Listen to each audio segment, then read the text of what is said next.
All right, let's throw on the jersey. Let's head to the client's property to do an actual estimate. Of course, we're gonna be hopping in a decaled vehicle with either vinyl decals or paint, something that looks professional, and it's gonna be telling every one of their neighbors that I'm here to do business.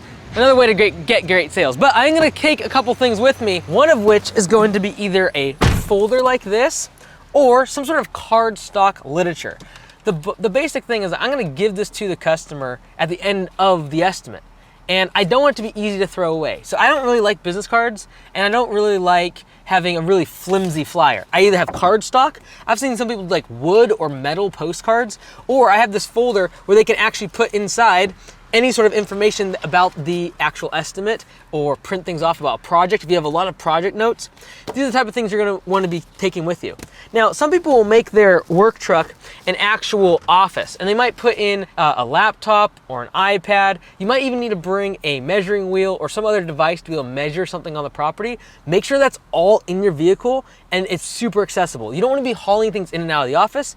You don't wanna be making your estimate vehicle where when you jump in, you gotta get like all these other tools out or it's super dirty. Try to keep, if at all possible, when you're growing the business, one vehicle dedicated to doing your estimates. You have plenty of literature.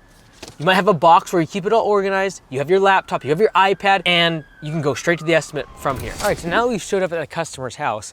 I'm gonna approach the house with a smile on my face, with a lot of confidence. Because if you just come up and you're like all afraid and nervous, they're gonna feel it. When you approach the house, keep everything in your left hand so your right hand is ready to shake. I know it sounds simple, but it's really awkward if you're juggling things around before you give them a handshake. Now, ideally, when you're approaching the house, you already know the scope of work. When someone's collecting lead information from your office, you wanna be knowing kind of what they're looking for. So if they're looking for bush trimming, as I'm approaching the house, I'm actually looking what bushes would need to be trimmed. I'm also looking for upsell opportunities, like do they need mulch? Oh, they have some weeds. I'm already looking for upsell opportunities and what the scope of work is based upon what my office has told me. All right, so now that we're approaching the actual doorway, we're gonna knock on the door, but I'm gonna be making sure that I don't stand really close to the door.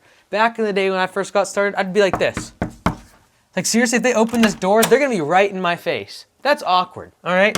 So knock on the door, stand back a little bit. Be at an angle too. If you're like confrontational, shoulder to shoulder, that's not what we're looking for. Nice 45-degree angle.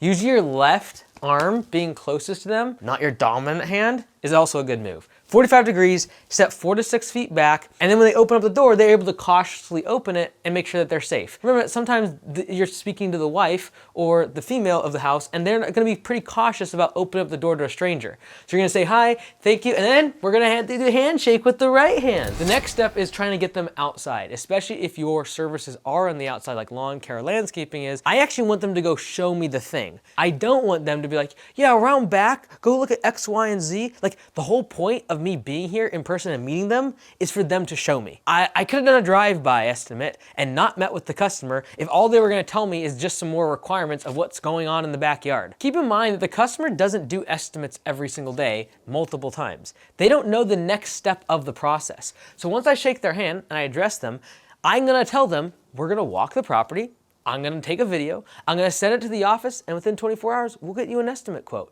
Now they know what to expect, and they're not like kind of like aimlessly wandering around their property, following you, not knowing what's going to happen. As you're assessing the property and whatever project they need done, try to match their energy. If they're just like really quiet, don't be super loud and boisterous.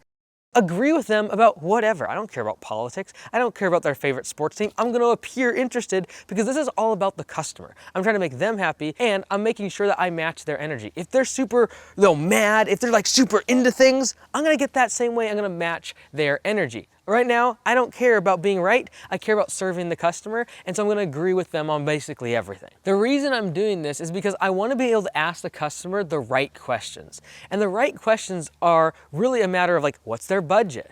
And also asking them, have they tried other vendors? Have they tried someone else? Why were they unsatisfied with their last provider?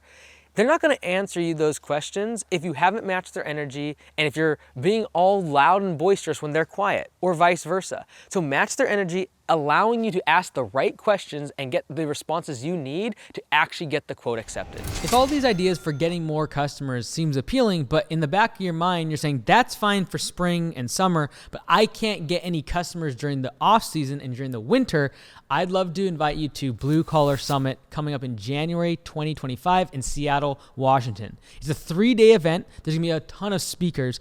On the Friday, I'm gonna take an entire day and solve this problem for you once and for all. We're gonna figure out how to ensure that you keep customers coming back to you throughout the off season and you don't have an off season, because off seasons will keep you poor. Go to bluecollarsummit.com, book your tickets today, and we'll see you there. The whole goal here is for me to be able to do an estimate video. And I don't wanna have the customer over my shoulder following me around the property. So I'm going to give them the literature, set the expectations, and then I'm gonna pull out my phone once they've gone inside and start making an estimate video.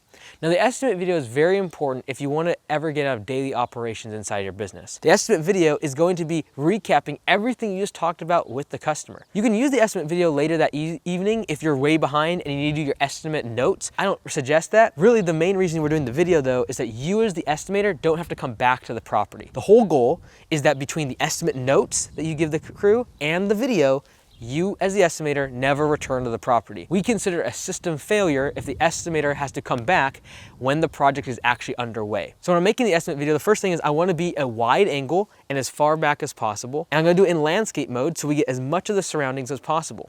I'm actually going to start from the very front of the property so they can actually see the address, they see what the property looks like, because that's what they're going to see when they drive up to the address using their GPS. I don't want to start in the very back corner of the property, like, okay, we're gonna fix this bush. And they're like, where are we? Like, am I even at the right house? So I've now wrapped up with the customer. I'm now taking my estimate video. I'm in wide angle. I am landscape, and I'm gonna step back from the property. I'm not gonna be going in, okay, so we're gonna take care of these weeds right here. I'm gonna step back. I'm gonna be able to show my crew where we're at in the property, and I'll use my finger to point at specific items that are needed being addressed. That way they can actually know where they're at in the property, and they actually have some sort of frame of reference. That estimate video can be used by your office to create the estimate, and it can also be used by your crew leader or your crew project manager to be able to get the project done without you being back on site. Also, any details that you want your crew to know, but you don't want to put in the estimate notes, can also be recorded in the video. Something as simple as just like the customer's hard of hearing could be said to the crew inside the video so they know those details when they come on site. Dude, these are the basics, but like, as I was writing this, I was like, I wish I would have known these things back in the day. The biggest advantage of being in person on the customer's property is the fact that I can see the property and I can actually sell them other services that we offer that they didn't actually ask for. These are called upsells, selling more services to the customer. And so whether I'm doing the estimate video or I'm walking the property with the customer, I'm constantly thinking about, oh, I could sell them this, I could sell them that. So even though they got me here for a bush trimming, I'm actually focusing on, do they actually need gutters cleaned out? And so the whole goal of doing an upsell is to improve the lifetime value of the customer. Not only do I actually make more money from them on an annual basis by selling them other services like cleaning out the gutters, but also by solving more problems for the customer, I'm going to reduce the likelihood that they churn or that they leave because I'm constantly solving their problem. And better yet, I'm solving the problems they didn't even know they had because they might not have ever thought about the gutters, and now I've actually presented the problem and the solution. One really cool feature inside of Copilot is the ability for your crew when they're on the customer's property, even after the estimate is accepted, to quickly be able to choose which other services the property needs, and then immediately a text or an email goes to the customer asking them if they would like a free estimate for those services. So if they're mowing and they see stuff growing and falling out of the gutters, they could simply just, with a tap of a button from the mobile app, be able to get an upsell email or text message sent to the customer. That is how you improve the lifetime value of the customer, solve more problems, and keep customers around much longer. All right, so the question is, do you sell to the customer now and actually try to get them a quote? Or do you just send the video and the notes back to the office and they send the quote via email or text? Here's the thing. If you're trying to get out 15, 20 estimates a day, it's probably a lot faster just to take the video, take the notes, and send it to the office. But if you're only getting 1 or 2 estimates a day, it might be worth the extra time, 20 or 30 minutes, to actually prepare your notes, get the quote, and then go right back to the customer at their front door and actually sell them the job. So it's really a matter of, I know that my close ratio will probably be higher if I sell the job right now to the customer and get a yes or a no. Then I don't have to go through the actual process of like sending the quote, because like I'll just get the yes and I'll put it on the schedule. However, keep in mind that if I do that, they'll know that I made the prices in my truck and that they can haggle with me. So if you just really are not comfortable with like haggling on price or objections around price, etc., you might just want to prepare the notes, be more confident in your estimate so there's not a time rush of getting back to the customer as soon as possible because they have a deadline, they need to leave. Just take your time, make the video, take the notes, get your prices together, and send the quote that evening.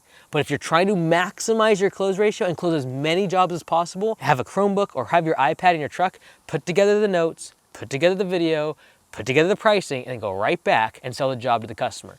I've seen some people actually have a mobile printer inside of their office truck so that they can actually print the estimate off, go back to the customer and give them the price proposal and close the job on the spot. The last thing I'd say about that is keep in mind, if I've already built the relationship with the customer and then I give them the pricing, guess who they're gonna want to haggle with, ask questions to, etc.? Probably me. So sometimes I've seen when people sell in person, they become the bottleneck for the job. Instead of being able to hand it off to the office be able to hand it off to the crew manager or to the team leader once the job is actually in progress. Because I've built so much of a rapport with the customer, they know I've done the pricing, they know I put together everything. They might be kind of stuck on me as their only point of contact, which can be a hurdle down the road if you're trying to hand things off and scale the business. Do you struggle to get more leads and more customers to your home service business? Watch this video right here where I give a complete masterclass of exactly how to do it.